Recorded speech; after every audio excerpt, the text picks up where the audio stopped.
नमस्कार, good morning, शुभ प्रभात। मैं हृदय मिश्रा आप सभी का स्वागत करता हूं डिकोड एग्जाम के इस डेली करेंट अफेयर्स प्रोग्राम में। कैसे हैं आप सभी लोग? आई होप आप सभी लोग अच्छे होंगे और अपनी पढ़ाई को बहुत ही बेहतर ढंग से कर रहे होंगे। और यदि नहीं कर रहे हैं तो करना शुरू कर दीजिए। मैंने कई बार कहा है आपसे कि जिद ही क्या है, जीत है आपकी।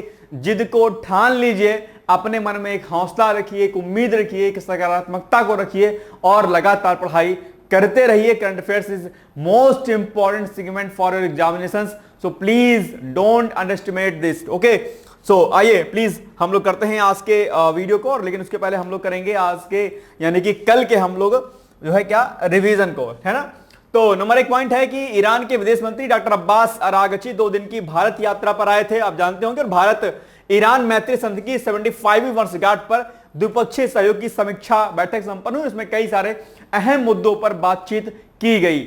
आगे है, अंतरराष्ट्रीय थैलीसीमिया दिवस हर साल 8 मई को मनाया जाता है। बहुत ही इंपॉर्टेंट है और इसके बारे में हमने आपको डिटेल्स में समझाया था।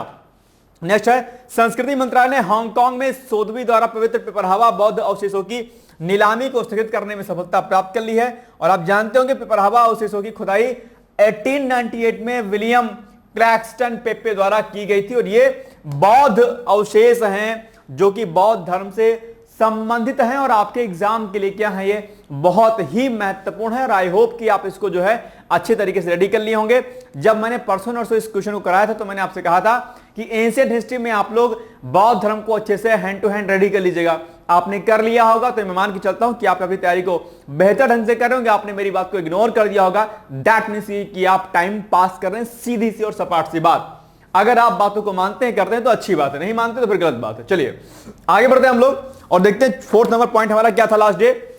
दुनिया के तीसरे सबसे बड़े MENA के सबसे बड़े साइबर सुरक्षा कार्यक्रम खाड़ी सूचना सुरक्षा एक्सपो और सम्मेलन GISEC ग्लोबल का 14वां संस्करण, ठीक है, ये दुबई के वर्ल्ड ट्रेड सेंटर में आयोजित अभी हुआ है और भारत ने भी इसमें पार्टिसिपेट किया था। भारत ने भी साइबर सिक्योरिटी से लेकर अलग अलग मुद्दों पर जो है अपनी चीजें की हैं यहां पे। नेक्स्ट है,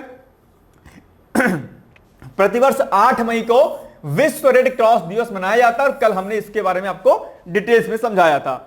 रेड क्रॉस और रेड क्रिसेंट मूवमेंट के संस्थापक हेनरी डुसेंट की जयंती के अवसर पर ही दरअसल रेड क्रॉस दिवस मनाया जा रहा है या जाता है। क्वाड देशों कौन कौन से?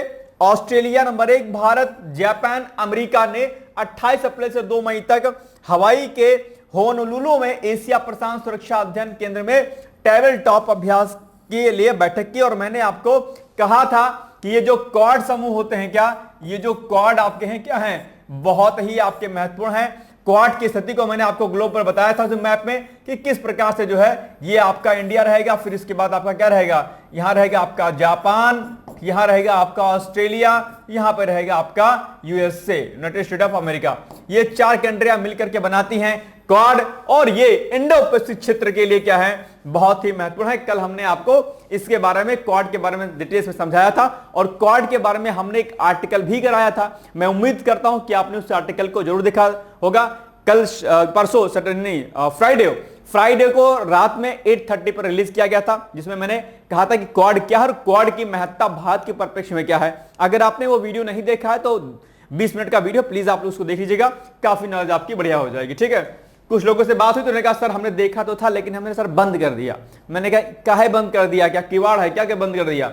जब भी कोई वीडियो क्लिक कीजिए ऐसा तो उसको देखना का प्रयास जरूर कीजिए। मूवी तो देख लेते होंगे, फेसबुक जो आती होगी छोटी सी मूवी में फेसबुक पे आप सर्च करते होंगे, मूवी आता होगा, देखते होंगे 5 मिनट के क्लिप, 5 मिनट के देखा वीडियो, फिर उसको सर्च करते होंगे यूट्यूब पर कौन सी मूवी है ये, है नहीं, कमेंट बॉक्स में जाकर के चेक करते होंगे कि किसने क्या बताया कौन सी मूवी है। तो इतना कांड अगर आप कर लेते हैं तो अगर कोई वीडियो आपके सामने कोई अच्छा सा दिखा के तो उसको देख लिया करिए। ठीक, चलिए आगे बढ़ते हैं। केरल के मलप्पुरम में निपाह वायरस के संक्रमण की पुष्टि हुई और कल हमने आपको मतलब फ्राइडे सैटरडे को हमने निपाह वायरस के बारे में आपको डिटेल्स में समझाया हुआ था। ठीक, विश्व बैंक ने अगले 3 वर्षों के दौरान श्रीलंका में रोजगार को बढ़ावा देने के लिए और निजी क्षेत्र के विकास को गति देने के लिए $1 अरब के वित्तीय सहायता की घोषणा की है ताकि श्रीलंका में जो है सामाजिक आर्थिक जो है क्या हो, डेवलपमेंट हो सके अपने आप में। ठीक है, तो ये हो गया हमारा लास्ट डे का रिवीजन।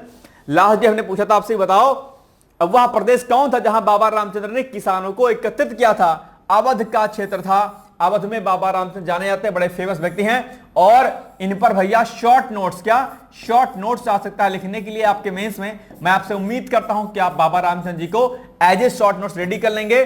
और अगर बाबा रामचंद्र जी को आप पढ़ेंगे तो साथ ही साथ में आप जो है 1857 के रेवोल्यूशन के, यानी कि 1857 क्रांति के और अन्य कौन कौन से नेता थे और उनकी क्या अहम भूमिका रही है, आज ही आप लोग 1857 के बारे में डिटेल्स में पढ़ लीजिएगा। क्योंकि 1857 का जो रेवोल्यूशन है वो न सिर्फ आपके प्री के एग्जाम के लिए इंपॉर्टेंट है, बल्कि मेंस में 1857 की क्रांति के कई सारे क्वेश्चन पूछे जाते हैं। जैसे कि 1857 की क्रांति की असफलता के क्या कारण थे।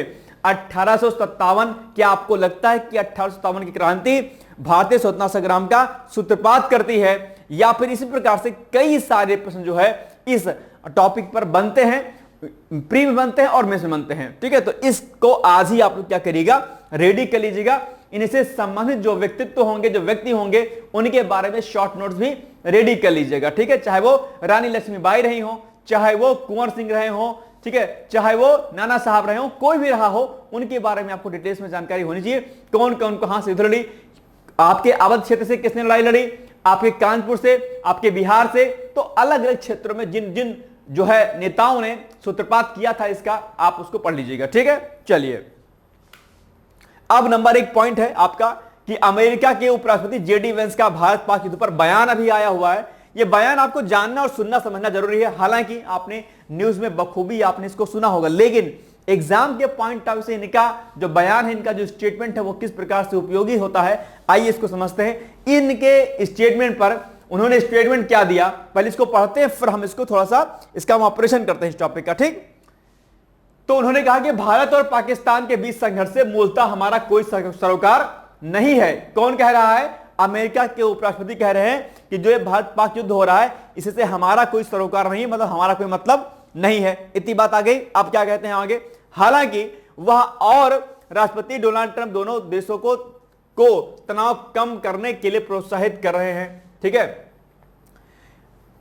तो ये दोनों कम कर रहे हैं, मतलब एक तरीके से प्रयास कर रहे हैं कि दोनों देश युद्ध न लड़े। लेकिन जो सबसे इंपॉर्टेंट बात वो है, वो ये उन्होंने कहा कि इस संघर्ष से हमारा मूलतः कोई सरोकार नहीं है। इस पर कई सारे लोगों का स्टेटमेंट आया कि अमेरिका ने भारत का साथ छोड़ दिया, अमेरिका जो है नहीं साथ दे रहा है। एक बात ध्यान रखिएगा, ऐसा बिल्कुल भी नहीं है। अगर ऐसा आप सोचते हैं, दैट मींस कि you are not UPSC aspirant और सिविल एस्पिरेंट, राइट। क्योंकि अगर आप ब्यूरोक्रेसी को समझते हैं, अगर आप डिप्लोमेसी को समझते हैं, तो आप इनकी इस स्टेटमेंट को शायद ठीक तरीके से समझ पाएंगे।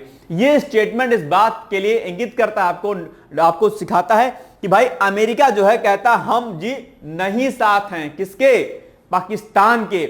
ये अप्रत्यक्ष रूप से, ये इनडायरेक्टली जो है इंडिया का सपोर्ट कर रहा है। आप जानते होंगे अमेरिका लगभग जो है टाइम पर, खासकर अफगानिस्तान के पक्ष में, अफगानिस्तान का जो मामला चल रहा था उसके परिप्रेक्ष्य में अगर आप देखेंगे तो हमेशा से जो है अमेरिका ने पाकिस्तान को सपोर्ट किया था, एक तरीके से देखा जाएगा। ठीक है, लेकिन यहां पर चुप्पी साध ली गई, एकदम साइलेंट मोड पे आ गए कि हम एकदम कांस्टेंट है भाई साहब।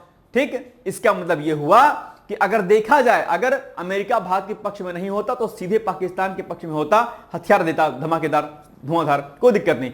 लेकिन कहा कि हमारा कोई सरोकार नहीं है, यानी कि इनडायरेक्टली अमेरिका जो है क्या कर रहा है, भारत को सपोर्ट कर रहा है। और ये स्टेटमेंट अपने आप में भारत की कूटनीतिक जीत के रूप में, यानी कि डिप्लोमेटिक जो है विक्ट्री को दर्शाता है। यानी कि विगत वर्षों में जो जो हमने काम किए हैं, जो हमने रिलेशन बनाए अलग अलग कंट्रीज के साथ में, चाहे वो टॉप कंट्रीज हो, चाहे हमारी हो अमेरिका हो, जापान हो, आपका जो है क्या कहते हैं ब्रिटेन हो, कोई भी कंट्री हो, हमारा समझिए छोटे देश की अगर बात करें हम, तो उन सभी देशों में, मुस्लिम कंट्रीज की बात करें, सऊदी अरब की बात करें, सब में हमारा जो है रुतबा जो है कायम है। और ये अपने आप में भारत की एक बड़ी कूटनीतिक जीत के रूप में दिखाया जाता है। तो ये स्टेटमेंट अपने आप में बड़ा इंपॉर्टेंट है। और ये स्टेटमेंट मैंने आपको बताया क्योंकि यार आप मेंस में आप जाएंगे यूपीएससी के पीसेस में, तो वहां पर भारत अमेरिका संबंधों पर डैम श्योर है कि प्रश्न आना स्वाभाविक है। इसलिए आप लोग भारत अमेरिका संबंधों पर अच्छे तरीके से चीजों को रेडी कर लीजिएगा। ठीक है, ये एक इंपॉर्टेंट पॉइंट है। उन्होंने कहा कि हमारी आशा और अपेक्षा है कि यह एक व्यापक क्षेत्रीय युद्ध या भगवान न करे एक परमाणु संघर्ष में न बदले। अभी हमें नहीं लगता है कि ऐसा होने वाला है, यानी कि उन्होंने कहा कि ऐसा नहीं होगा कि यह युद्ध परमाणु युद्ध में, यानी कि न्यूक्लियर वॉर में जो है कन्वर्ट हो जाए। हालांकि क्योंकि डर इस बात का है, भारत तो न्यूक्लियर वार में नहीं जाएगा, सिंपल सी बात है भाई। वो जानता है कि भैया हम मानवता हित में काम करते हैं, वसुधैव कुटुंबकम की बात करते हैं, सर्वे भवन्तु सुखिनः की बात करते हैं, हम जो है काहे न्यूक्लियर वार करेंगे। लेकिन पाकिस्तान पगला देश है, वो छोड़ सकता है भाई साहब। अब आप बताओ, इनके जो सैनिक होते हैं, मैंने उस दिन आप समझाया था, नहीं समझाया था आपको, याद होगा, क्या याद होगा आपको भाई साहब? एक तो खतरनाक आदमी ये हैं, रात में बम फोड़ते हैं भाई साहब, चमगादड़ टाइप के व्यक्ति हैं ये, कुछ नहीं जानता है इनको। एक बात बताओ यार, ये सीमा है भारत की अपने आप में, ठीक है, ये है पाक आपका, ठीक, ये है आपका इंडिया।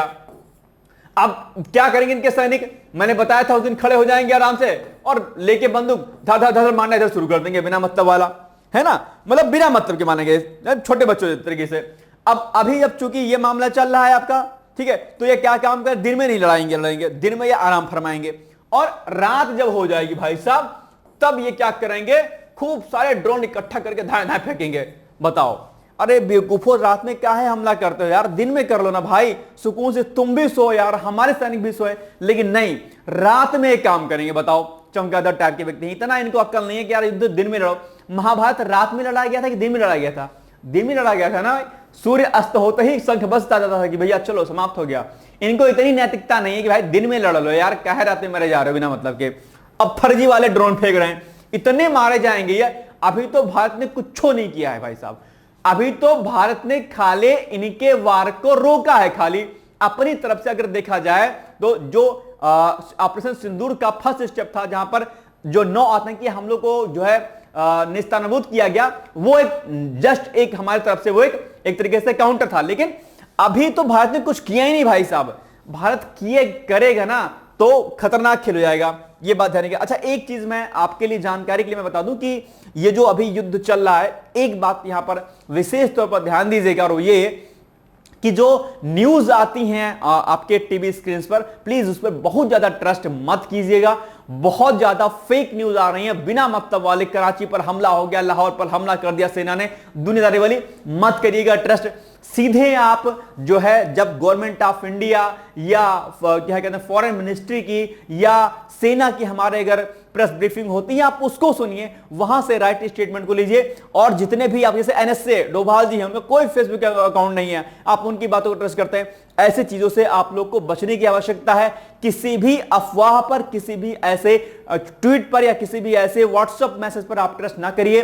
यह समय आप और हमारे जो है अवेयरनेस का है, इसलिए कोई भी ऐसी चीज या कोई भी ऐसा मैसेज नहीं फॉरवर्ड करिएगा। खैर, आइए हम इस स्टेटमेंट पर बात कर रहे थे कि भाई ये जो स्टेटमेंट है अपने आप में ये भारत के बड़ी कूटनीतिक जीत को दर्शाता है और भारत अमेरिका के संबंधों पर भी अपने आप में बड़ी बात रखती है। क्योंकि अमेरिका ऐसा देश है भाई साहब, किसी का साथ जल्दी देता नहीं है, खतरनाक देश है। तो यहां पर अगर चुप है अमेरिका, दैट मींस कि अमेरिका जो है भारत के सपोर्ट पे है। तो ये हमारी कूटनीतिक जीत है और जानता है कि भैया लोहा लेना भारत से खतरनाक काम है। कोई भी कंट्री की हिमाकत नहीं है। तुर्की को छोड़ दें, वो धार्मिक वाला कांड चल रहा है वहां पे, एक अलग बात है। बाकी कोई भी कंट्री पाकिस्तान के पक्ष में नहीं जा रही है। ये हमारी सबसे बड़ी कूटनीतिक जीत है और यही डिप्लोमेसी भारत को और आगे ले जाएगी। और अभी आप जानते हो कि भारत जापान को छोड़ करके चौथी सबसे बड़ी इकोनॉमी बनने के कगार पे है। वो दिन दूर नहीं जब हम सुपर पावर बन के विश्व गुरु के जो है नाम को एक बार पुनः से स्थापित करेंगे। शुभकामना है, देखते हैं कि कितना जल्दी हम लोग कर सकते हैं। लेकिन इसके लिए हमारा आपका योगदान बहुत आवश्यक है। आप चैटियाएंगे, इंस्टा खेलिएगा तो कुछ नहीं होगा, सो की सीधी बात है। ठीक है, चलिए आगे बढ़ते हैं। ट्रंप का बयान, उन्होंने क्या कहा है? उन्होंने कहा यह बहुत भयानक है, मेरी स्थिति यह है कि मैं दोनों के साथ मिलकर काम करता हूं। देखो क्या कहा इन्होंने एक का पक्ष नहीं लिया। ठीक, मैं दोनों को बहुत अच्छी तरह से जानता हूं। अच्छा एक बात बताओ, अगर अमेरिका के राष्ट्रपति कह दें हम पाकिस्तान भारत के साथ में हैं, बौखला जाएगा पाकिस्तान, कहेगा अरे बाप अमेरिका चला गया, गुस्से में भाई सब परमाणु वो फेंक देगा, परमाणु बम फेंक देगा धुन से। क्या मतलब पागल देश है भाई, तब कुछ भरोसा उसका नहीं है। इसलिए जो चीजें की जा रही हैं, चाहे भारत की तरफ से हो चाहे अंतरराष्ट्रीय जगत की तरफ से हो, बहुत सोच समझ के की जा रही है अपने आप पे। ठीक है, तो मैं दोनों को बहुत अच्छी तरह से जानता हूं और मैं उन्हें इसे हल करते हुए देखना चाहता हूं, मैं उन्हें रुकते हुए देखना चाहता हूं और उम्मीद है कि वे अब रुक सकते हैं। उन्होंने जैसे को तैसा किया है, यानी कि भारत को कहा उन्होंने कि जैसे को तैसा किया है। ठीक है, यानी कि टेरर अटैक किया था, बाद में भारत ने 9 जगहों पर कर दिए हमले। इसलिए उम्मीद है कि वे अब रुक सकते हैं, यानी कि अब मामला शांत हो गया। ये ट्रंप का बयान है जो कि दिखाता है कि ये क्या है क्या नहीं है। तो ये एक बड़ी जीत है अब आइए हम लोग इस पर थोड़ा सा बात करते हैं क्वेश्चन पर। ठीक, इन सारे स्टेटमेंट को आप लोग प्लीज सही से सुना समझा करिए और इस पर अपनी वो रणनीति बनाया करिए। बम कहां दग गया, कहां फूट गया, ये मत देखा करिए। ठीक है, कौन किसका स्टेटमेंट आ रहा है, क्या वैश्विक पटल पर चल रहा है, इस पर ध्यान दीजिए। ठीक है, बाकी न्यूज पर जो ना आता रहता है ना, कराची पर हमला हो गया, ये हो गया, फर्जी न्यूज आती है, भाई साहब ध्यान दीजिएगा। ऐसा ही नहीं, मीडिया की रैंकिंग डाउन चली गई है इस बार विश्व प्रसिद्धता सूचकांक में। ठीक है, भारत की मीडिया गजब है अपने आप में, क्या कीजिएगा। अमेरिका के उपराष्ट्रपति जेडी वेंस हैं, ठीक बात है, बिल्कुल सही बात है। ये अभी हाल ही में भारत की 2 दिवसीय यात्रा पर भी आए थे, 4 दिवस की यात्रा पर आए थे, है ना। तो ये भी ध्यान रखिएगा। भारत पाकिस्तान युद्ध के बीच में उन्होंने कहा, भारत और पाकिस्तान के बीच संघर्ष से मूलतः हमारा कोई सरोकार नहीं है। ये अमेरिका की उपराष्ट्रपति का स्टेटमेंट है। ठीक है, दोनों सही है, 1 और 2 दोनों सही है। ओके डन, चलिए आगे। स्वदेशी, अच्छा मैं बहुत फास्ट तो नहीं बोल रहा हूं भाई साहब, पता चला कि सर के ऊपर से निकल रहा आपको, स्लो बोलता हूं थोड़ा सा। चलो, स्वदेशी anti submarine warfare shallow watercraft Arnala नौसेना में भी हाल ही में शामिल हो गई, 2-3 दिन पहले की बात है।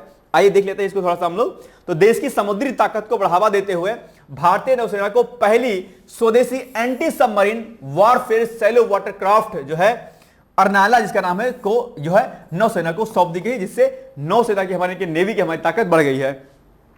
अर्नाला 8 ऐसे युद्धपोतों की श्रृंखला में पहली है जिसे कोलकाता की garden rich shipbuilders and engineers ने डिजाइन किया है। तो पूछ सकता है आपके एग्जाम में कि किसने डिजाइन किया, आप इनका नाम याद रखिएगा। इसे तमिलनाडु के कट्टुपल्ली स्थित L&T शिपयार्ड में तैयार किया गया, यह भी आपको पॉइंट याद रखना है। ओके चलिए, इसे 8 मई को भारतीय नौसेना को औपचारिक रूप से सौंप दिया गया है, याद रखिएगा।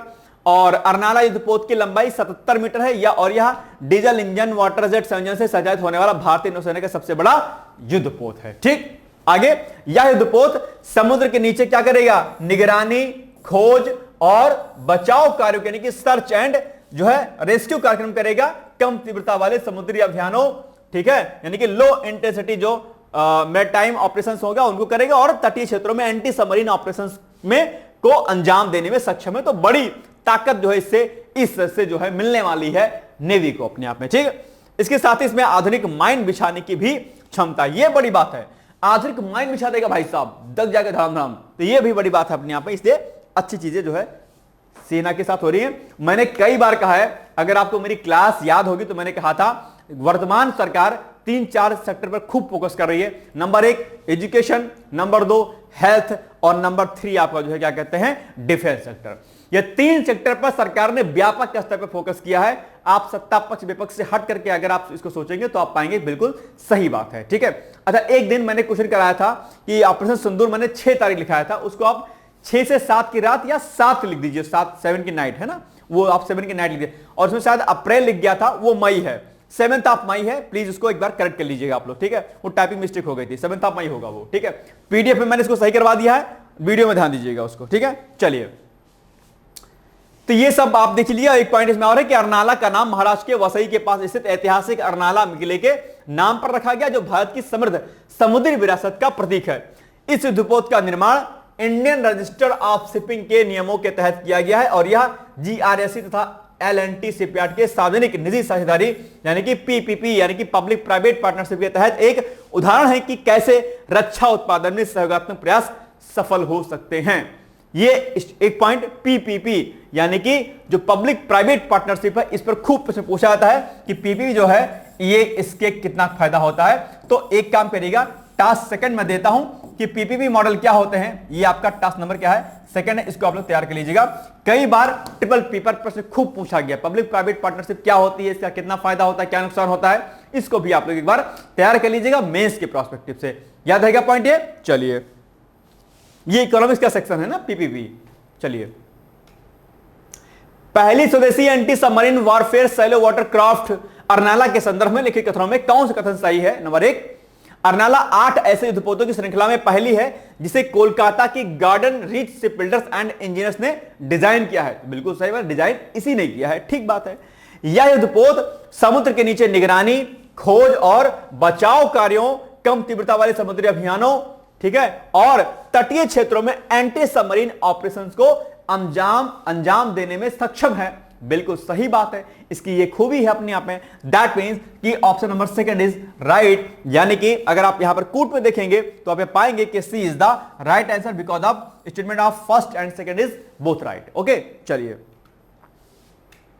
प्रधानमंत्री जीवन ज्योति बीमा योजना भाई साहब ये चर्चाओं में है। चर्चाओं में कहेंगे सर ये क्यों है? चर्चाओं में इसलिए है क्योंकि इसके 10 साल पूरे हो गए हैं। 2015 में इसको लॉन्च किया गया है, 2025 चल रहा है, यानी कि इसके 10 साल हो गए हैं पूरे। एक बात आप यहां पर ध्यान रखिएगा, मैंने कई बार कहा है कि आप ये क्वेश्चन करते हैं कई बार कि सर करंट अफेयर्स कितने मंथ का रेडी करना चाहिए। मैंने कई बार आपसे कहा है कि 7 से 8 महीने का जो करंट अफेयर्स आपका होगा इसको आपके जुबान पर होना चाहिए, एक भी टॉपिक आपका गलत इसमें नहीं होना चाहिए, यानी कि इतना आपको रेडी होना चाहिए। इसके अलावा मैंने आपसे कहा होगा कि इतना तो आपको एकदम बहुत बेहतर ढंग से तैयार करना है, लेकिन इसके साथ में जो है 1 साल के करंट अफेयर्स पर भी थोड़ा सा फोकस कर लीजिएगा। आप लोग एक बार नजर जरूर डाल लीजिएगा। और इसमें जो सबसे महत्वपूर्ण है वो ये है कि भाई साहब जो भी योजनाएं होती हैं सरकार की, जो भी योजनाएं होती हैं उन योजनाओं पर आप लोग अच्छे तरीके से पकड़ बना लीजिएगा। जैसे अभी यही योजना प्रधानमंत्री जीवन ज्योति बीमा योजना अब है तो 2015 की, लेकिन पूछ लेगा बताओ कब लॉन्च किया गया था। अब आप हक्का बक्का हो जाओगे, आप कहोगे सर ये 5 साल पुराना पूछा गया था करंट अफेयर्स। अरे महाराज योजनाएं हमेशा पुरानी ही पूछी जाती हैं। तो मैंने कई बार आपसे कहा है तो जितने भी प्रोग्राम एंड पॉलिसीज होती हैं, चाहे वो सेंट्रल गवर्नमेंट की हो या आपकी यूपी की हो या किसी अदर स्टेट की हो, कुछ खास योजना वो आपके एग्जाम में पूछ ली जाती हैं। तो करंट आपको 7 से 8 महीने का रेडी करना है। 1 साल की करंट अफेयर्स पर थोड़ा सा नजर आपको दौड़ा लेनी है और योजनाएं जो इंपॉर्टेंट हैं उन योजनाओं को एक बार पुराने वाले को अच्छे से देख लीजिए, क्योंकि कई बार क्या होता है पुरानी योजना को एक बार नए तरीके से रिन्यू किया जाता है, उसमें फंडिंग की जाती है, उसको और बढ़ा दिया जाता है, तो वो कहीं ना कहीं चर्चाओं में रहती हैं आपके। ठीक है, याद रखिएगा इस पॉइंट को। आगे बढ़े हम लोग, चलिए भाई साहब। तो कम आय वाले समूहों को कम आय वाले समूहों को किफायती जीवन बीमा प्रदान करने के लिए प्रधानमंत्री जीवन ज्योति बीमा योजना, ठीक है, यानी कि PMJJBI को 9 मई 2015 को लॉन्च किया गया था और अभी 9 मई 2025 आ गया है। दैट मींस कि 10 साल इसके पूरे हो गए हैं। इसके 10 वर्ष पूरे होने के साथ योजना की सफलता 23 करोड़ से ज्यादा नामांकन और 9 लाख परिवारों को दावे प्राप्त होने के साथ ही दर्ज की गई है। तो बड़ी योजना के रूप में जो है ये उभरा है अपने आप में। ठीक है, आगे तो प्रधानमंत्री जीवन ज्योति बीमा योजना सरकारी जीवन बीमा योजना है जो 1 वर्ष की कवर टर्म के साथ आती है। इस योजना को हर साल रिन्यू कराया जा सकता है। इस योजना के तहत किसी भी कारण मृत्यु होने पर लाभार्थी को जीवन बीमा कवर प्रदान किया जाता है। योजना मृत्यु के सभी कारणों को कवर करती है। यदि लाभार्थी की मृत्यु प्राकृतिक, आकस्मिक और आपदाओं या महामारी के दौरान होती है तो बीमा कवर प्रदान किया जाता है। बस हो गया पॉइंट आपका, है ना। तो ये सब चीजें आपको याद रखनी है। चलिए, ये बहुत सारे इसमें पॉइंट दिए गए हैं। एक पॉइंट यहां पे इंपॉर्टेंट है कि योजना के तहत केवल 436 रुपए के वार्षिक प्रीमियम पर 2 लाख रुपए के कवर की सुविधा मिलती है। 18 से 50 वर्ष की आयु वर्ग के लोग बचत खाते के साथ इस योजना का लाभ ले सकते हैं। सरकार की इस बीमा योजना को 55 वर्ष की आयु तक कवरेज दिया जाता है, यानी कि भैया आप 55 साल तक इसको कर सकते हैं, कोई दिक्कत नहीं है। ठीक है, योजना के तहत बिना किसी मेडिकल जांच के आसान नामांकन की सुविधा बैंकों, डाकघरों या ऑनलाइन भी उपलब्ध है, तो आप भी करा सकते हैं। ठीक है, इस योजना का लाभ NRI भी ले सकते हैं, कोई दिक्कत नहीं है। ठीक है, PMJJBY के मुख्य लाभार्थियों में 74% ग्रामीण क्षेत्रों से और 53% भैया महिलाएं हैं अपने आप, यानी कि 74% का जो मामला है वो आपके रूरल एरियाज का है और इसके अलावा जो आपके 53% हैं वो इसमें फीमेल्स हैं, इसमें इस योजना के अंतर्गत लाभार्थी हैं। ठीक है, चलिए, प्रधानमंत्री जीवन ज्योति बीमा योजना की स्थापना के वर्ष 2025 में कितने वर्ष पूर्ण हो गए हैं? 2025 में कर लीजिएगा, 2025 में कितने वर्ष पूरे हो गए हैं? तो ये हो गए हैं भैया कितना, 5, 4, 9, 10, कितने साल पूरे हो गए? 2015 में लॉन्च किया गया था, 25 चल रहा है, तो बस 10 साल हो गए भाई साहब। ठीक है, 10, यानी कि ऑप्शन नंबर डी। युद्ध में ब्लैकआउट, ये अभी चर्चाओं में रहा है। आप जानते होंगे कि ब्लैकआउट क्या है। तो ब्लैकआउट का मतलब ये होता है कि युद्ध में अपने को सुरक्षित रखना, यानी कि आपके अपने घरों की लाइट्स, अपने घरों के जो भी इलेक्ट्रॉनिक उपकरण होते हैं, चाहे वो आपके इन्वर्टर हो, चाहे आपके फ्रिज हो, कूलर हो, कोई भी इलेक्ट्रॉनिक्स आइटम है उनको बंद करना, ठीक है। लाइट को एकदम बंद करना, यानी कि ब्लैक आउट, यानी कि पूरा कमरा सब कुछ अंधेरा सा हो, ताकि दुश्मन को आपकी लोकेशन ना दिखे, प्रकाश के माध्यम से वो लोकेशन को टारगेट ना कर पाए और आप पर हमला ना कर पाए, इसलिए ब्लैकआउट किया जाता है। अभी आपने देखा पंजाब और जो है राजस्थान के कई सारे इलाकों में सरकार ने ब्लैकआउट का निर्णय लिया, ठीक है। तो उसके अंतर्गत यही सारी चीजें होती हैं भैया हम किस प्रकार से, क्योंकि आप तो जानते हैं पाकिस्तान पागल कंट्री है, रात में ही हमला करता है वो, तो लोग सुरक्षित रहें, जो आम जनमानस है वो सुरक्षित रहे, इसलिए ब्लैकआउट की संकल्पना आप युद्ध में जानते होंगे। युद्ध में ब्लैकआउट की संकल्पना भारत सहित दुनिया भर में एक महत्वपूर्ण सैन्य रणनीति के रूप में जानी जाती है। इसका उद्देश्य दुश्मन को दृश्य संकेतों से वंचित करना होता है, ताकि वह हवाई हमले या मिसाइल हमलों के दौरान टारगेट की सटीक पहचान ना कर सके, ठीक है। भारत में ब्लैकआउट की संकल्पना क्या होगी, इतिहास में उपयोग कब कब हुआ? भारत ने 1965 और 1971 के भारत पाक युद्ध के दौरान प्रमुख शहरों में ब्लैकआउट लागू किया था। जब यह हुआ था कब? 1965 का युद्ध और 1971 का भारत पाक युद्ध। तो आपके एग्जाम में प्रश्न पूछ सकता है कि भारत ने पूर्व में कब कब जो है ब्लैकआउट की संकल्पना का प्रतिपादन किया था? तो 1971 भारत पाक युद्ध के समय, और जब 1965 में युद्ध हुआ था तब भी ऐसा किया गया था, ठीक है। उस समय रात में सभी लाइटें बंद कर दी जाती थी और वाहन भी बिना हेडलाइट के धीमी गति से चलते थे कि अगर आप रात में कहीं जा भी रही हैं आज इमरजेंसी, तो आप लाइट को कम करिए और आराम से जाइए, कोई दिक्कत। तो ये उनके जो रडार हैं, उनके जो टेक्निक हैं, जो तरीके हैं, वो उससे हम लोग ना आए हम लोग पिक ना कर पाए उनके उस टारगेट को। तो इसके लिए दरअसल ये जो है चलाया जाता है ऑपरेशन ब्लैकआउट एक तरीके से, ठीक है। चलिए आप लोग भी ध्यान दीजिएगा, कोशिश किया करिए अगर आप सीमावर्ती जो है क्षेत्रों में हैं तो कम से कम इतना बात ध्यान रखिएगा कि आप लोग भी जो है इसका ध्यान रखें कि अगर कभी आपके यहाँ सायरन बज जाता है या ऐसी कोई कंडीशन होती है तो अपने आप को सेव करने के लिए मॉक ड्रिल की गई थी, आप सभी लोग देख भी होंगे। तो सुरक्षा रखनी जरूरी है। और एक बात अभी और निकल के आ रही, सर क्या इमरजेंसी लगाई जा सकती है क्या? इस पर भी हम लोग एक आर्टिकल करेंगे, संभवतः जो है आपने देखा भी होगा उसको, आर्टिकल को उसको, तो आप लोग इस पर हम लोग एक बार डिटेल्स में एक बार बात कर लेंगे कि इमरजेंसी क्या प्रोविजंस होते हैं और ये कब कब लगाया जा सकता है, ठीक है। चलिए उद्देश्य क्या होता है इसका? हवाई हमलों से बचाओ, दुश्मन विमानों या ड्रोन को नेविगेशन में कठिनाई देना, ठीक है। महत्वपूर्ण स्थलों जैसे एयरबेस, कारखाने और शहरों को छुपाना, ठीक है। शहरों को छुपाना होगा, छुपाना होगा, ठीक है। आज के समय में ब्लैकआउट का दायरा केवल लाइट बंद करने तक सीमित नहीं है, इसमें अब इलेक्ट्रॉनिक्स ब्लैकआउट भी शामिल है, जैसे रेडियो संचार बंद करना, इंटरनेट सेवा बाधित करना, जीपीएस जाम करना आदि, जिससे दुश्मन की निगरानी और संचार क्षमता को प्रभावित किया सके। फोन ओन से भी लोकेशन पता चल जाती है, जैसे फोन ओन सब जितने भी इलेक्ट्रॉनिक गैजेट्स हैं आपके इंटरनेट वाले, सबको आपको बंद करना होता है, ठीक है। तो ये बात आपको ध्यान के लिए, ब्लैकआउट का मतलब लाइट बंद करना ही नहीं है, ये भी है जो लिखा है यहां पे सामने, ठीक है। चलिए अब बताइए युद्ध में ब्लैकआउट की संकल्पना के संदर्भ में निम्नलिखित कथनों में कौन सा कथन सही नहीं है, यानी कि रॉन्ग स्टेटमेंट पूछा है। इसका उद्देश्य दुश्मन को दृश्य संकेतों से वंचित करना होता है ताकि वह हवाई हमले या मिसाइल हमलों के दौरान टारगेट की सटीक पहचान न कर सके, बिल्कुल सही बात है। दूसरा, भारत ने 1965 और 1971 के भारत चीन युद्ध के दौरान प्रमुख शहरों में ब्लैकआउट किया था। रॉन्ग स्टेटमेंट है आपका, क्यों? भारत चीन युद्ध नहीं है भैया, भारत पाक युद्ध है ना, तो बस ये वाला कथन क्या कर रॉन्ग है, यानी केवल दो कहां पर है? केवल दो आपका बी वाले में, यानी कि B is the right answer, ठीक। चलिए एयर डिफेंस सिस्टम 4S-400, ये बहुत चर्चाओं में भाई साहब, बहुत ही चर्चाओं में है, खतरनाक चीज है भाई साहब, इसके छक्के छुड़ा दिए पाकिस्तान के ने। क्या है ये, आइए देखते हैं इसको हम लोग। तो सुदर्शन चक्र ने, यानी कि इसका नाम एयर डिफेंस सिस्टम S-400 है, इसका नाम सुदर्शन चक्र रखा था भारत सरकार ने। क्यों? क्योंकि भैया इतना खतरनाक है ये सीधे जाएगा और मार मुर के चलाएगा। आप जानते होंगे कि इसको रूस से लिया गया था भाई साहब, ठीक है। और रूस आप जानते होंगे हथियार के मामले में सबसे बड़ी कंट्री के रूप में जाना जाता है, और रूस जो है भारत का बहुत पुराना और बहुत बेहतर दोस्त रहा है, ठीक है। तो सुदर्शन चक्र ने अमृतसर से जम्मू पठानकोट से भुज तक पाकिस्तान के हमलों को नाकाम करके अपनी ताकत दिखा दी है, बड़ी बात अपने आप में। भारत ने ऑपरेशन सिंदूर शुरू करते समय पहले ही चौकसी बरतते हुए दुश्मन के किसी भी जवाबी हमले को रोकने के लिए इस प्रणाली को सक्रिय कर दिया था। इसी की बदौलत भारतीय लड़ाकू विमानों को सुरक्षित रूप से ऑपरेशन पूरा करने में मदद मिली, और अब इसी प्रणाली ने दुश्मन के ड्रोनों और मिसाइलों को हवा में ही नेस्तनाबूद कर दिया है।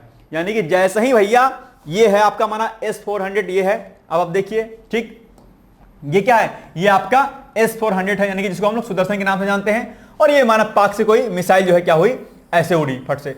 अब जैसे ही मिसाइल ये उड़ रही है, इसने देखा, बोला अच्छा जी तुम इधर आ रहे हो, लो धम से एकदम सीधा टारगेट किया इसको और सीधे ही वहां पर आसमान में ही ब्लास्ट कर दिया। आपने अभी देखा होगा पाकिस्तान ने भारत के कई प्रमुख शहरों के साथ भारत के एयरबेस को निशाना बनाया था और ड्रोन के हाथ जो है उससे, तो इसने जो है S-400 यानी कि सुदर्शन ने इनको हवा में ही क्या कर दिया, नेस्तनाबूद कर दिया, हवा में ही क्या कर दिया, खत्म कर दिया। यह है भारत की ताकत। और अभी तो भैया जो बड़े बड़े हमारे हथियार हैं उसको तो भारत ने अभी प्रयोग ही नहीं किया। अगर वो निकालेगा ना, सही बता रहा हूं, पाकिस्तान बचेगा नहीं कहीं का। हालांकि युद्ध थम जाए ज्यादा अच्छा है, कोई युद्ध में कोई बहुत बड़ा वो नहीं होता है, लेकिन हां सबक सिखाना पाकिस्तान को बहुत आवश्यक है, ठीक है, और सिखाना भी चाहिए। क्योंकि मैं कई बार कहता हूं कि जो उसने हरकत की है माफी देने योग्य तो बिल्कुल भी है ही नहीं किसी भी एंगल से। तो ऐसी जगहों पर अहिंसा परमो धर्म का गाना नहीं गाना चाहिए, बल्कि अहिंसा परमो धर्मा और धर्म हिंसा तथैव चा। ध्यान दीजिएगा, ये नहीं कि वो काम ना पड़े कि अर्जुन जैसा कृष्ण को समझा, उनको कृष्ण के जैसा अर्जुन को समझाना पड़े कि हे अर्जुन उठाओ गांडी और चलाओ हथियार, ये तुम्हारे धर्म का युद्ध है। अरे भैया समझाना नहीं है, युद्ध ये धर्म का ही युद्ध है अपने आप में, ठीक है। आपने देखा कि पाकिस्तान तुर्की से धार्मिक चीजें कर रहा है। पाकिस्तान जो अपने भारत के जो भी धार्मिक हमारे स्थल हैं, चाहे वो मंदिर है, चाहे वो मस्जिद है, चाहे वो गुरुद्वारे हैं, चाहे वो चर्च, इन पर हमला कर रहा है। ये उसकी जो है बौखलाहट और उसकी जो है बदतमीजियों की हद है। और ऐसे में पाकिस्तान को कतई भी नहीं छोड़ना चाहिए। वजह मैं युद्ध के पक्ष में नहीं रहता हूं बहुत ज्यादा मैं, लेकिन जिस तरीके से हरकतें करता है उसमें बिल्कुल भी हमें हथियार नहीं डालना चाहिए। आगे देखते हैं ईश्वर क्या करता है, ठीक है, चलिए, क्योंकि गलत को जवाब देना बनता है, ठीक है। इसमें कुछ लोग ऐसे हैं जो सेना पर, सरकार पर सवाल उठा रहे हैं। भाई साहब कुछ दिन के लिए अपने दिमाग को, अपने मुंह को चुप कर लीजिए, इतना फर्जी स्टेटमेंट मत दिया करिए ट्विटर के माध्यम से, ठीक है। मैं नाम नहीं लूंगा, लेकिन आप समझदार होंगे कौन कैसा स्टेटमेंट दे रहा है। गलत बात है, ठीक है। जब विपक्ष साथ में इस समय है तो भी आप समझ लीजिए, ठीक है, कि विपक्ष अगर सरकार के साथ में, अभी हाल ही में आपने 2-3 इमेजेस देखी होगी जहां पर विपक्ष के सारे नेता वर्तमान सरकार के पक्ष में बैठे हुए हैं, मीटिंग कर रहे हैं। तो ये बड़ी बात है कि जब बात देश की आती है, जब बात अपने भारत माता की आती है, ओवैसी जैसे नेता जो कि विपक्ष में हमेशा रहते हैं, जो पाकिस्तान मुर्दाबाद के नारे लगा रहे हैं, तो मुझे लगता है कि आम जनमानस को भी इस बात को समझना चाहिए और देश की एकता और अखंडता को हमेशा बनाए रखने के लिए एकजुटता का भाव जरूर दिखाना चाहिए। यही हमारी अपनी अपनी ताकत है और यही हमारे को जीत दिलाएगी, ठीक है। बाकी शुभकामनाएं आप सभी को। चलिए, यूक्रेन से युद्ध के बीच रूस अब भारत को 3 S-400 air defence missile system की आपूर्ति कर चुका है, जबकि 2 सिस्टम अभी मिलने बाकी हैं। ये 3 आ चुके हैं और तीनों को जो है सरकार ने पहले लगा दिया था अपने अपने ठिकानों पर। अभी ये और आने वाले हैं 2, ठीक है। चौथी प्रणाली मार्च 2026 में और 5वीं प्रणाली 2026 के अंत तक पहुंचाई जाएगी। भाई साहब खौफ खाते हैं देश इससे बहुत। S-400 जिसको हम लोग सुदर्शन के नाम से आते हैं, जैसे भगवान श्री कृष्ण नहीं करते थे, सुदर्शन छोड़ते थे, मार के फिर चल वापस चला आता था, ऐसे ही है भाई साहब। ये इतना मारता है ना मिसाइलों को, पूछिएगा नहीं, गजब खा देता है। चलिए युद्ध चल रहा है ना, तो फीलिंग में युद्ध वाली आ रही एकदम से, बस एकदम से हो जाए। चलिए, या 2 साल की देरी यूक्रेन संघर्ष के कारण आपूर्ति में जो हुई है, यानी कि जो अभी नहीं 2 आ पाए हैं S-400, ये जो रूस और यूक्रेन का युद्ध चल रहा था उसकी वजह से नहीं आ पाया, लेकिन ठीक है आ जाएगा। भारतीय वायुसेना ने भगवान कृष्ण के शक्तिशाली सुदर्शन चक्र के नाम पर S-400 को सुदर्शन चक्र का नाम दिया है। बहुत सुदर्शन चक्र एक बार जब निकलता था वापस लौटता नहीं था, मार के तभी आता था भाई साहब, वही है ये। भारतीय S-400 एयर डिफेंस मिसाइलें 20 किलोमीटर, 30 किलोमीटर और 60 किलोमीटर की ऊंचाई तक जाकर दुश्मन की मिसाइलें को हवा में ही खत्म कर देती हैं।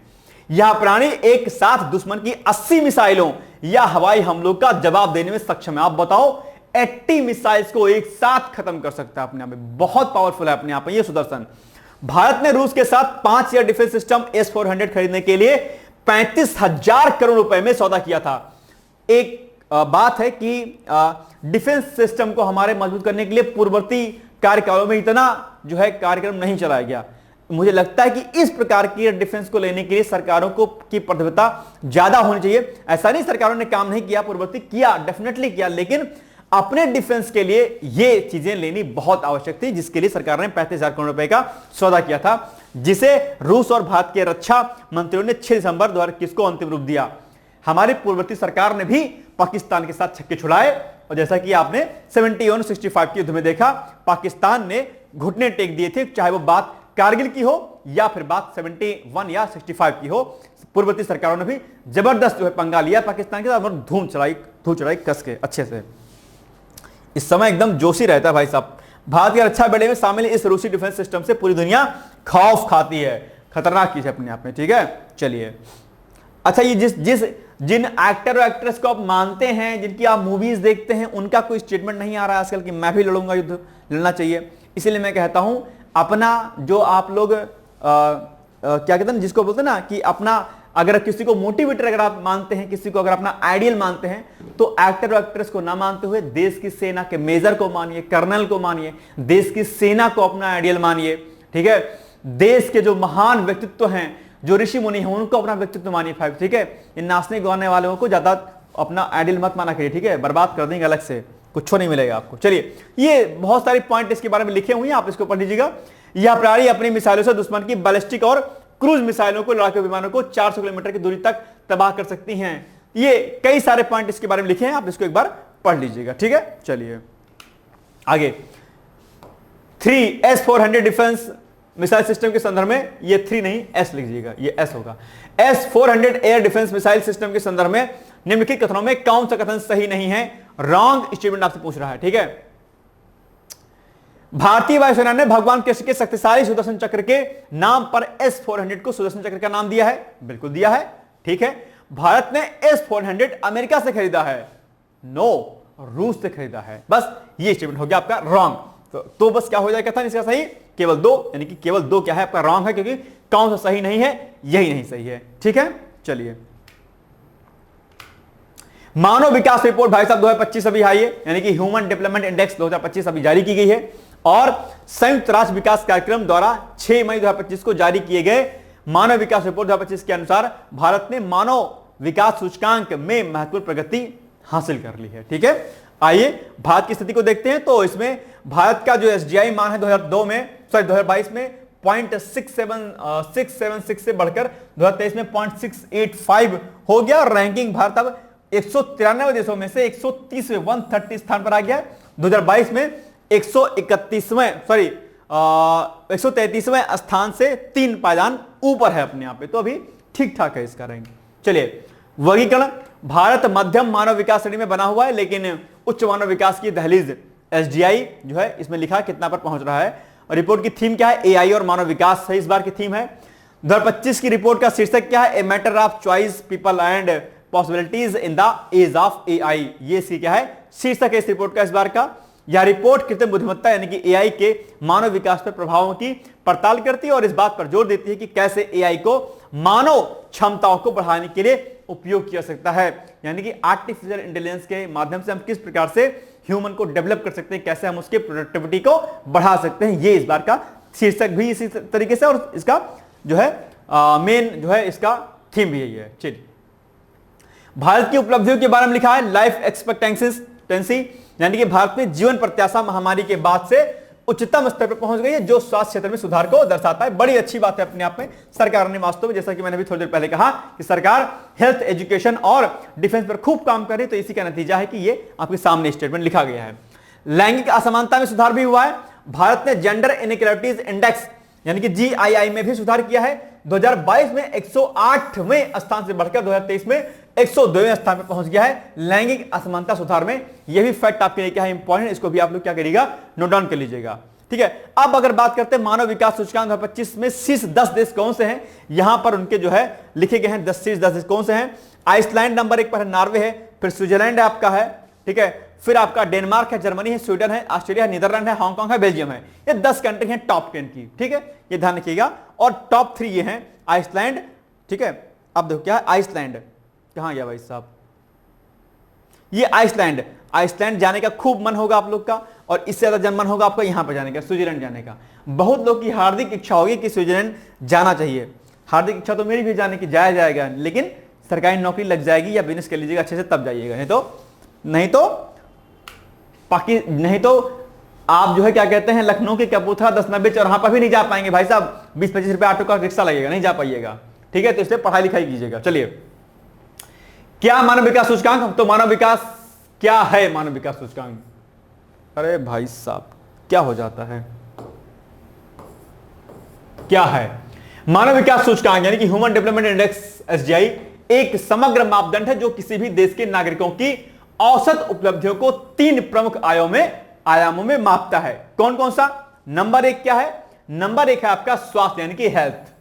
मापदंड क्या है? जीवन प्रत्याशा यानी कि लाइफ, जो आपका एक्सपेंडिचर है, ठीक है, एक्सपेक्टेंसी है एट बर्थ, ठीक है, यानी कि जीवन प्रत्याशा ये मापता है। ठीक है, नंबर 1 हो गया इसका मापदंड है। उद्देश्य, लोग औसतन कितने वर्षों तक जीते हैं, यानी कि आपके लाइफ कितनी है आपकी, ठीक है, आपके जन्म से लेकर के आपकी मृत्यु तक आपकी लाइफ कितनी है, यानी कि 1 पॉइंट तो ये हो गया। दूसरा शिक्षा, एजुकेशन, मापदंड क्या है?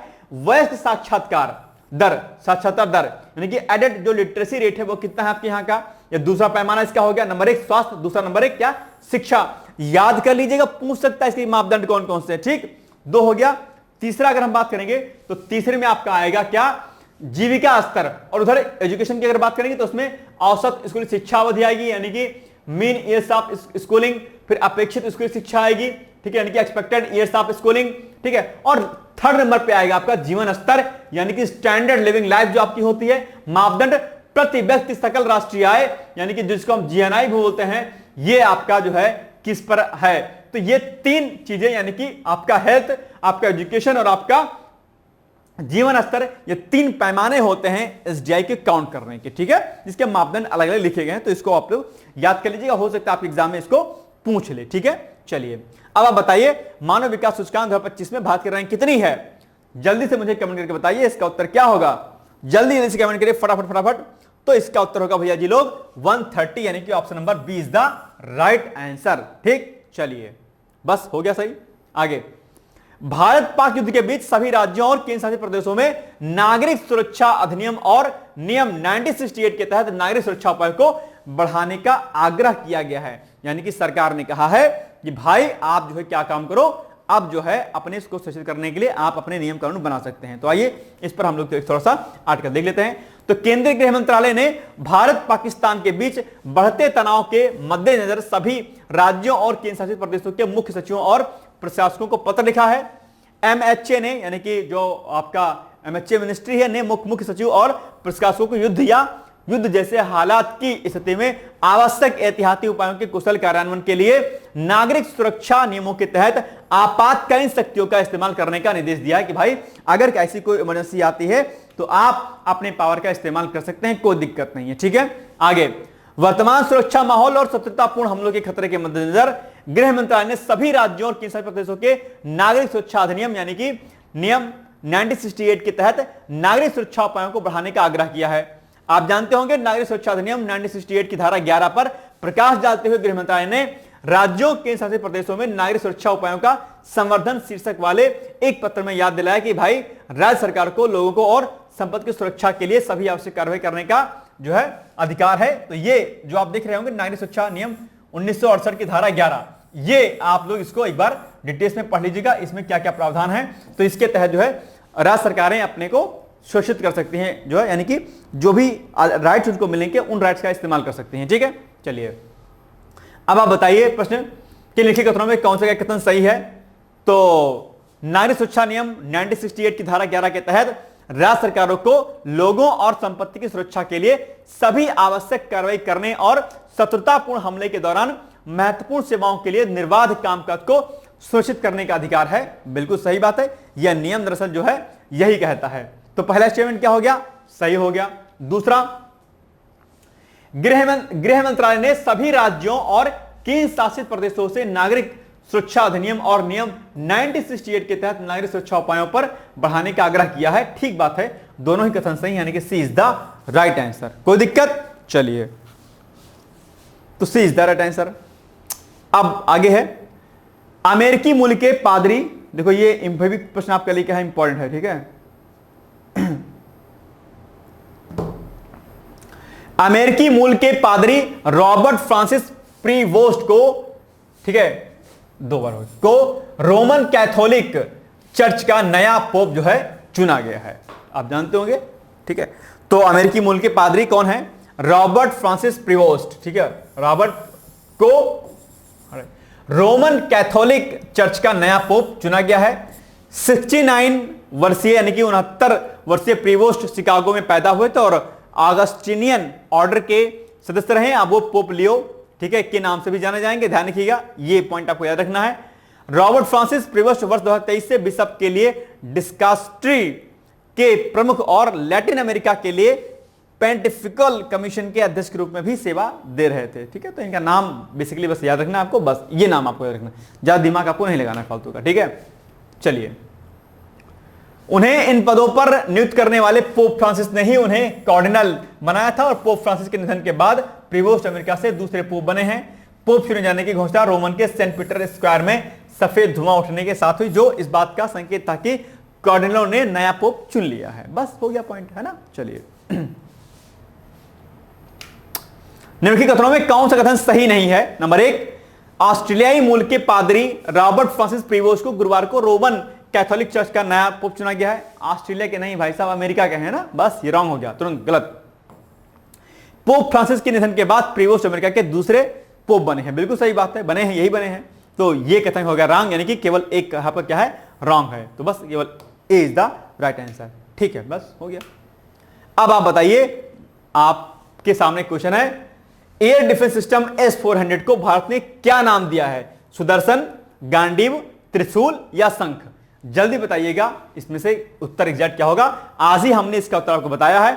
बहुत आसान सा ये प्रश्न है और आपके एग्जाम के लिए क्या है, बहुत इंपॉर्टेंट है। मुझे पूरी उम्मीद है कि आप इसका उत्तर जो है मुझे जरूर देंगे। ठीक है, तो फटाफट इसका मुझे उत्तर दीजिए। और इसके अलावा आपके सामने एक छोटा सा एडवर्टाइजमेंट है, यानी कि अगर आपको पीसीएस की तैयारी करनी है, अगर आपको 2026 में जो आरओ आने वाला है उसकी तैयारी करनी है, या यूपीएससी की तैयारी करनी है, आप दिल खोल करके जो, ठीक है, पूरी मस्ती के साथ आप डिकोड एग्जाम का बैच ज्वाइन कर सकते हैं, जिसको हम लोग कहते हैं decode exam foundation course 2025, UPSC foundation course 2025।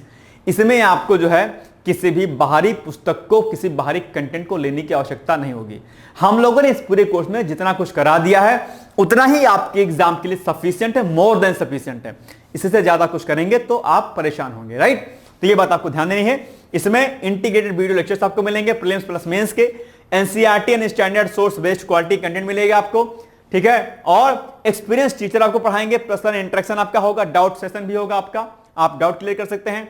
Recorded video lectures and आप मिलेंगे आपको एंड्रॉइड एप्लीकेशन के माध्यम से, और वेबसाइट के माध्यम से भी आप हमारे लेक्चर को देख सकते हैं। ध्यान दीजिएगा, all previous year question paper आप प्रीलिम्स एंड मेंस एग्जामिनेशन यानी कि प्री और मेंस के आपको पीवाईक्यूज भी कराए जाएंगे। इसमें test series for prelims and mains with answer writing practice, यानी कि टेस्ट सीरीज भी आपको कराई जाएगी, चाहे वो प्री की हो चाहे वो मेंस की हो। साथ साथ में आपको डेली प्री का जो है क्विज मिला करेगा, और इसके अलावा मेंस के लिए आंसर राइटिंग भी आपको कराया जाएगा। इसके अलावा कोर्स की जो वैलिडिटी होगी वो 18 महीने की होगी, यानी कि 18 महीने तक आप हमारे कोर्स को कितने ही बार देख सकते हैं, कोई दिक्कत वाली बात नहीं है। रिवार्ड के स्वरूप आपको जो है मिलेगा, पैसा वापस कर दिया जाएगा, यानी कि अगर आप हमारे कोर्स को लेते हैं, अगर आप मेंस क्वालिफाई करके इंटरव्यू तक जाते हैं, ऐसे कंडीशन में एज ए रिवार्ड हम आपकी सारी की सारी फीस क्या करेंगे, रिफंड कर देंगे। ये बड़ी बात है अपने आप में। तो मैं आपसे अपेक्षा करता हूं कि आप जो है ये कोर्स लेंगे और अपने पैसे को वापस कर लेंगे। ये एक बड़ा कमिटमेंट है, कोई कोचिंग आपके पैसे को वापस नहीं करती है, ठीक है। तो ये हमारा बड़ा कमिटमेंट है। इसमें आपको जो है इसमें आपको सेपरेटली जो है टेस्ट मिलेंगे अलग अलग प्रकार के, और इसमें जो है आपको सेपरेटली सीसैट का टेस्ट, सॉरी सीसैट का क्लासेस आपकी, निबंध की क्लासेस आपका, हिंदी क्लासेस, ये सब आपको मिलेगा। और बाकी इंपॉर्टेंट आर्टिकल्स हो गए, करंट अफेयर्स का सेक्शन हो गया, इंपॉर्टेंट जो भी चर्चित मुद्दे होते हैं उन पर सब पर आर्टिकल, ये सब कुछ आपको लगातार मिलता रहेगा। योजना, कुरुक्षेत्र, डाउन टू अर्थ जैसे मैगजीन में जो आर्टिकल निकलते हैं वो भी आर्टिकल निकलेंगे, ये सारी चीजें आपको वहां पर कराई जाएंगी, ठीक है। तो ये हो गया इंपॉर्टेंट चीज जो आपके लिए जरूरी था। बाकी हम लोग अब मिलेंगे अगले दिन, लेकिन उसके पहले आपके सामने मुख्य परीक्षा का एक प्रश्न है, जन प्रतिनिधित्व अधिनियम की मुख्य विशेषताएं क्या हैं। बड़ा इंपॉर्टेंट सेक्शन है आपके लिए, एग्जाम के लिए। मैं आपसे अपेक्षा करता हूं कि आप इसको तैयार कर लेंगे, ठीक है। ये हो गया आज का हमारा महत्वपूर्ण वीडियो। बाकी हम लोग मिलेंगे अगले दिन, तब तक आप लोग पढ़ते रहिए, मस्त रहिए, व्यस्त रहिए, मुस्कुराते रहिए और पूरी सकारात्मकता के साथ स्टडी करते रहिए। Thank you so much, bye bye, take care. All the best. दोस्तों, क्या आप पीसीएस अधिकारी बनना चाहते हैं? यदि हाँ, तो डिकोड एग्जाम लेकर आया है यूपी पीसीएस फाउंडेशन कोर्स 2025। यह एक ऑल इन वन कोर्स है जिसमें प्रीलिम्स मेंस दोनों ही परीक्षाओं के लिए वीडियो लेक्चर, एनसीईआरटी और standard books based bilingual notes उपलब्ध कराया जा रहा है। इस कोर्स में प्री और मेंस के सभी प्रीवियस ईयर क्वेश्चंस पेपर भी वीडियो लेक्चर के माध्यम से कोर्स में सम्मिलित होंगे। साथ ही साथ में कोर्स का कंटेंट गुणवत्तापूर्ण होने के साथ ही साथ एग्जाम ओरिएंटेड है, जिससे कोर्स लेने वाले स्टूडेंट्स को कोई भी बाहरी पुस्तक या नोट्स पढ़ने की आवश्यकता न पड़े। इस कोर्स में प्रीलिम्स और मेंस के टेस्ट सीरीज तथा आंसर राइटिंग प्रोग्राम भी शामिल है, जिसके साथ ही साथ टेलीग्राम ग्रुप में रेगुलर टॉपिक वाइज टेस्ट कराए जाएंगे। इसके साथ ही सीसेट, निबंध तथा सामान्य हिंदी की अतिरिक्त कक्षाएं भी चलाई जाएंगी तथा हमारे कोर्स से परीक्षा में सफल होकर इंटरव्यू देने वाले विद्यार्थियों को इंटरव्यू की भी तैयारी कराई जाएगी और अंतिम परिणाम कुछ भी हो, पूरी फीस उन्हें रिवार्ड के स्वरूप जो है वापस कर दी जाएगी तथा अगले बैच में उन्हें निःशुल्क प्रवेश प्रदान किया जाएगा। उल्लेखनीय है कि डिकोड एग्जाम एक संस्थान के रूप में 5 वर्ष के अपने सफल कार्यकाल में अब तक 55 से अधिक विद्यार्थियों को विभिन्न परीक्षाओं में अंतिम सफलता दिलाने में अपना सफल योगदान दे चुका है। इस कोर्स की फीस 15,000 रुपये निर्धारित की गई है, लेकिन पहले प्रवेश लेने वाले 100 विद्यार्थियों को 3,000 रुपये की विशेष छूट दी जा रही है। और अधिक जानकारी के लिए हमारे संस्थान के नंबर 6307495944 पर संपर्क करें।